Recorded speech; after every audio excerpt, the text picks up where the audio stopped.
Paglipas ng ilang oras para mapawi ang pangungulila ni Lou sa kanyang pamilya, kinausap ito ni Kuya tungkol sa papalapit niyang kaarawan.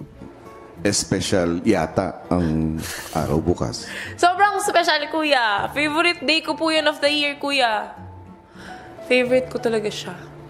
Dahil I feel like a star, Kuya. Feeling ko, it's my day. No one can ruin my day. Ganun po, Kuya.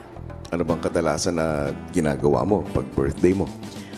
Kuya, usually po, di ba, mga tao po, Kuya, gusto nila kasama nila mga friends nila, magpa-party, ganun po, Kuya. Ako gusto ko lang dinner with family po, Kuya. Ganun lang po ako usually. Dinner with important people in my life. Pero syempre po, alam ko po hindi mangyayari yun ngayon. Pero I'm with the housemates po, Kuya. My newfound family here po, Kuya. My second family.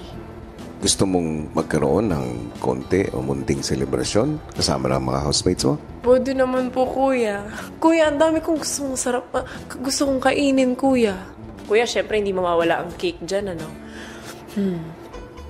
Bibigyan kita ng pagkakataon na magdiwang ng iyong salubong para sa iyong kaarawan mamayang gabi. OMG! Oh my God! Salubong, Kuya, never ko ginawa yun.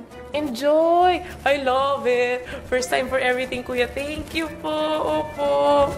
Pero sa isang kondisyon, Po, Kuya. isang task ang ibibigay ko sa iyo upang mangyari ito. Okay po, Kuya. Sa loob ng 4 na oras na kailangan mong maging manikin. Manikin. Sa special task ni Lou, tungkulin ng housemates na damitan ang mannequin na si Lou gamit ang dinisenyo yung birthday dress nito. Hawak ni Lou ang kanyang oras kung kailan niya gugustuhin maging mannequin. Ngunit madadamitan lang siya ng housemate sa panahon na siya isang mannequin at hindi maaaring magsalita ang mannequin.